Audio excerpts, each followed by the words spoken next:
Thomas Soto. C'est l'édito politique d'Antonin André. Bonjour Antonin. Bonjour Thomas. Ce matin, le ministre de l'Éducation nationale, Jean-Michel Blanquer, qui revient sur la réforme des rythmes scolaires dès la rentrée prochaine pour les communes qu'il souhaitent. Elles pourront donc revenir à la semaine de 4 jours, 4 ans après sa mise en place. Voilà. Oui, c'est le syndrome de l'apprenti sorcier. Jean-Michel Blanquer, à peine arrivé, s'empresse de défaire ce que ses prédécesseurs ont fait. Retour à la semaine de 4 jours. Et pourtant, le même Jean-Michel Blanquer, en 2010, signait un rapport contre ce maudit passage aux 4 jours adopté 2 ans plus tôt. Rythme adopté pour le confort des adultes sur le dos des enfants, argumentait-il.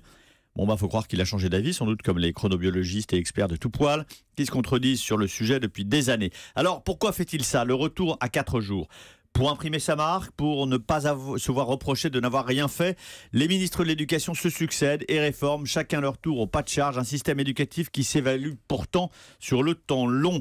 Le classement PISA mesure par exemple la qualité de l'enseignement à l'âge de 15 ans. 10 ans, 15 ans, c'est le recul qu'il faut, c'est le temps qu'il faut laisser à une réforme systémique comme celle des rythmes scolaires pour l'évaluer sérieusement. En même temps, c'est pas le retour assuré aux 4 jours. Le ministre laisse la liberté aux communes de choisir. Soit elles restent à 4 jours et demi, soit elles reviennent à 4 jours. Et c'est pire, c'est la liberté de choix qui crée les conditions de l'inégalité. Pourquoi ?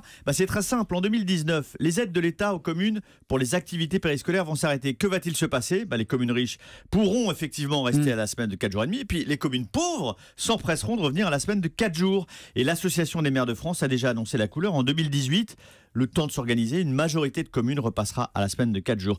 Ce choix sera donc économique, financier, mais ni pédagogique, ni dans l'intérêt de l'enfant.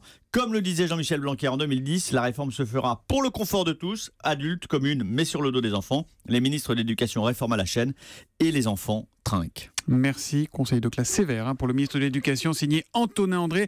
Notez que c'est une autre ministre, Muriel Pénicaud, la ministre du Travail, qui sera dimanche l'invité de Fabien Amias pour le grand rendez-vous d'Europe 1. Merci beaucoup Antonin André.